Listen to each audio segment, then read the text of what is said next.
Welcome back, traders and investors, to Benzinga's Pre-Market Prep, brought to you by MarketFi. I'm your co-host, Joel Elconin, along with Brianna Valesky, and we have Michele Schneider on the line. She's Director of Trading Education and Research for Marketgauge. Michele, how you doing on this Wednesday morning? I'm doing fabulously. Hi, guys. How are you guys? We're doing good. You haven't been falling asleep, hitting your head on the keyboard a little bit with the markets the last couple days? No, actually, I find, I actually found this incredible quote about boredom, that if you find yourself bored, just remember that we're simply sitting on a rock floating in the outer space. And I think that kind of describes the market in that, boredom to me does not really relate. It's so fascinating, even in its quietness, because everyone keeps expecting another shoe to drop, and that's why there's been a big focus on Bella, on volatility lately, and so I actually think this pause at the highs is really reflective of the fact that the money still needs to go into equities. There's really no other value out there for people to put their money. Obviously, even though earnings have been very mixed all across the board this season, overall, that's where people are putting money, and so it's interesting. Yeah, they're moving it around. That's what I mean. Like the financials have been perking their heads up and different things. But I want to talk to you. You have what you call your 6 ETFs that you've been focusing on. We'll go through them in a second here, and you call them your modern family. Are you a fan of that show, and how do you apply it to these sector of ETFs? I actually don't watch the show. I just really like the title. And so I felt that it was a completely, perfectly description of the rotation of these very 6 key, one index and the rest sectors. And so the granddaddy, as I call it, are the Russell 2000. And the reason why is from both a fundamental and a technical standpoint. From a fundamental standpoint, with 2,000 stocks in there, many of which are very reflective of sort of the meat of the economy, I felt that it was extremely important to see how that behaved. Even though, classically people look at NASDAQ and the top 100 stocks, the real reflection, I think, of whether or not the U.S. economy is on any kind of solid footing, because, we've had very mixed numbers coming out this year, some really good ones, some really not so good ones, is right there. So that's number one. From a technical standpoint, after a year-long consolidation in 2014, it broke out, but it broke out so typical of what you just asked me before, is in sort of this quiet, almost boring way. And since then, it's been chopping around, and only now in the last, 3-4 days, is it back over that level, but yet still not to the highs of 2015. So you got to keep your eyes there. If it starts to fall apart again, right now it's back above the 50-day moving average, then I think that would serve as a fair warning. If it kind of hangs out and stays put, we're good to go. Yeah, I see it. It made all those lows under 121, and now running problems at the 125 area. The last couple of days, you had resistance there. Then if you go back to the end of April, you had some resistance at that area as well. So you're not the only one that keeps an eye on that Russell 2000. So goes that. So goes the market, and not back up at all-time highs. Okay, your next ETF that we'll move on to, and we were just talking about it with our previous guest, the retail sector, XRT. Yeah, right. So if IWM is granddad, XRT I'm calling grandma. And not trying to be sexist in any way, but partly because it's retail and because, the grandma is the one who we're going to be watching to see how she's budgeting or whether or not she's spending freely and heading off to the mall. And right now she's been extremely cautious. XRT has been in a warning phase in that it's still trading below the 50-day moving average, and it's lagging behind what we see in these other indices. And so it's very hard to get overly bullish without the participation of XRT. This has, as you said before, has been mostly the financials have driven this rally. And so I think that, again, for a sustainable bullish sentiment, we need to see the retail sector perform better. And we've been incredibly diverse in terms of the earnings that have just come out, companies that have reported well or at least reported decently and are holding up versus, your Walmarts and a couple of others that came out this morning that have just seen crashing of the retail prices. So I think you got to keep your eye here in conjunction with the IWM because, again, this tells me exactly what the consumers are doing and the real pulse of the economy. Nearly identical ranges there in the XRT from yesterday. The highs within 3 cents of each other, the lows within a penny. Close a little bit different, but hey, traded the range for 2 days. Maybe it'll work again for a third day. Moving on to the next ETF in your modern family, KRE. Yeah, so KRE's been, I can't remember when I initially assigned the gender to this, whether I made it a brother or a sister. So we'll call it a brother for now. Okay. Now, the regional banks were something that 2 years ago I started watching as I thought that the idea, this was back when Bank of America was having a lot of problems politically. People were very upset. They were raising fees, et cetera. And I started to think that the big banks were probably going to shift to people's actually putting their money more in their regional banks. And so that was kind of the idea in my head a couple of years ago. But then in the last year, especially since 2015 began, when I started to see, again, a technical pattern similar to what the IWM was doing, which was sort of an inverted head and shoulders, huge consolidation, and a big breakout over basically 41, I got extremely interested. And again, just like everything else this year, it's been back and forth, back and forth, back and forth until yesterday when it made I wouldn't say a substantial, but a small runaway gap to new highs. So I'm still extremely friendly. I mean, if this sort of formation continues to go, I mean, we could see a much bigger move here over the course of time. That doesn't mean it won't chop around, which of course I think is related to the perception that the rates, at the very least, aren't going to go any lower, possibly go a little bit higher, and of course if the Fed is smart, not too much higher because they know that will put a kibosh on so many other things.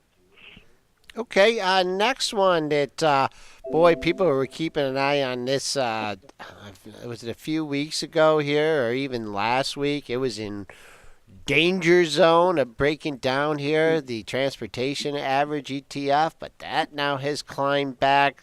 Still kind of in a holding pattern, though. What's your take on IYT? Well, on this one I've called the transgender sibling because of trannies, obviously.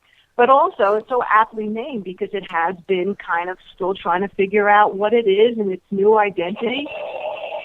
Is it bullish? Is it bearish? So right now, in terms of the phase, it's trading underneath all of the moving averages, the 100, the 50, the 200, and even the fast-moving average. But yet, if you look at this on a weekly basis, it still has a tremendous amount of support down around 151. So essentially what I'm doing is I'm giving this room basically to get comfortable in its skin. If it breaks down under 151, whatever else is happening in the market, it would be very tough for me to have a very friendly bias going forward. Otherwise, I would call this a bunch of noise. And obviously, though, it would be good to see this get back and climb its way back over those moving averages and get back into a better phase. But for right here, right now, what it's saying is don't get too bullish, just like we mentioned in XRT, in terms of the real pulse of the infrastructure, the economy, and consumer sentiment. But then again, we're not ready exactly to fall apart either. Okay, and the final one, I'm not sure what you're going to call the IBB. IBB is Big Bro. That's Big Bro.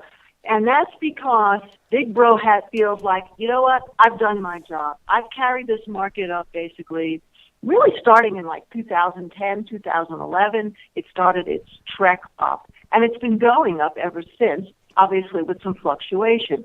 So I feel like as a leader, this doesn't necessarily need to lead anymore. It's like Big Bro saying, you know what, I'm going to kick back, I'm going to smoke my cigar here and let the rest of the market do what it's got to do.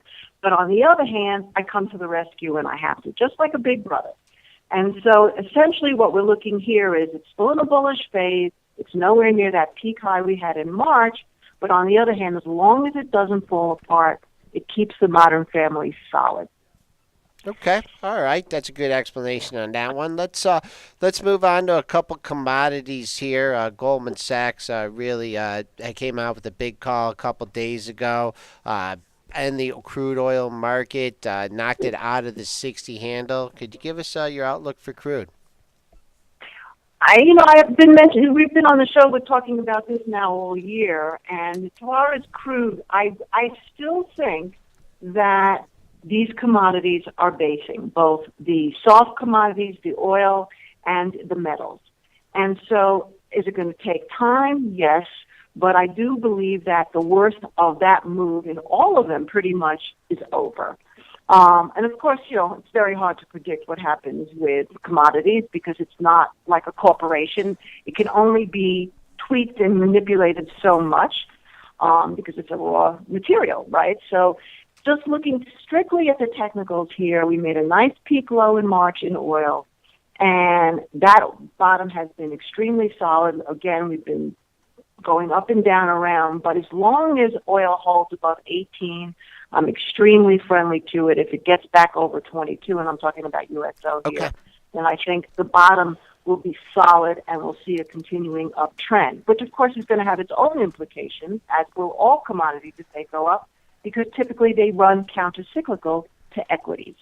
Okay, so you're not really running scared from the Goldman call there on lower oil prices through 2015 and 2016. You know what? I don't pay attention to that stuff, quite honestly. Okay. Because the charts tell me everything, and I've seen them be wrong so often that at this point, I'm so sorry about that. That's okay. That's all right. Who let the dogs out? All right. Exactly. Okay. I really believe that you have to look at the patterns, the price patterns, and not just the charts in terms of the price patterns and where they are in terms of their moving averages, but even volume, open interest, that kind of thing. And the volume in the oil has been very, very low as it's been consolidating. Okay, sorry. I have my daughter here, and she's leaving, and so the dogs were reacting. Yeah, okay. All right, no problem. All right. Any just final thoughts here on the market? A couple days of tight ranges in the S&Ps here. Had the all-time high close at 21.26. Another close at 21.2450. Showing a little red here on the screen today. Any thoughts on the market? Well, again, going back to looking at the rotation as we started the day off here, so we've got KRE is down, semiconductors are slightly down, IBB is slightly down, retail is basically unchanged, and the Russells are down. I think if you see all those start to continue to deteriorate as the course is, then, essentially what we've got here is that sort of rallies are hard to trust, counterintuitive type of trading range we've seen all year. When things look terrible, it's time to buy. When things look great, it's been time to sell. And that hasn't changed at all, and that's extremely curious to me.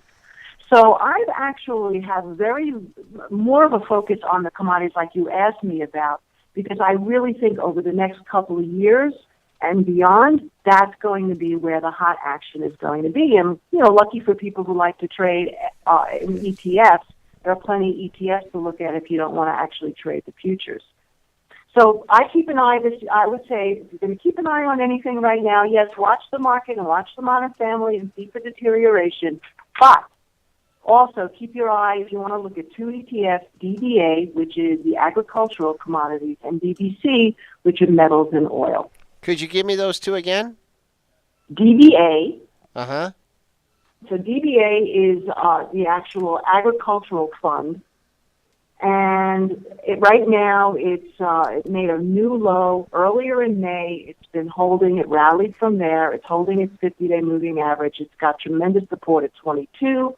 It gets over 23.50.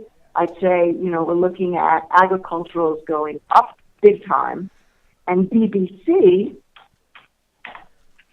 which is the commodity index tracking fund. The heavily weighted commodities in that would be the metals and oil. And that also peak bottomed in March, just when the oil did, coincidentally, and has retreated somewhat since then. But if it holds up around 1770 and gets through over 1850, I think that will be also a reflection of what's going to happen in the future with commodities. And so, I think we have to keep in mind now about that counter-cyclical aspect. They're still very, very low relatively. I wouldn't exactly call them. Okay, you got your hands full. We're going to let you go. We've been on the line with Michele Schneider. She's Director of Trading Education and Research for Marketgauge, and she's done a pretty good job, even though she's had a few distractions there on calling the market, and I'm going to keep an eye. What was the second E? You said DBA, and then what was the second E? BBC. BBC? Yeah, DBC. Oh, DBC. Okay, we'll keep an eye on those. Thanks a lot. Great input. We'll talk to you again soon. I'm so sorry about the dogs barking, but I hope through that we were able to get some That's okay. It's just been one of those days. Okay. All right. You all have a great afternoon.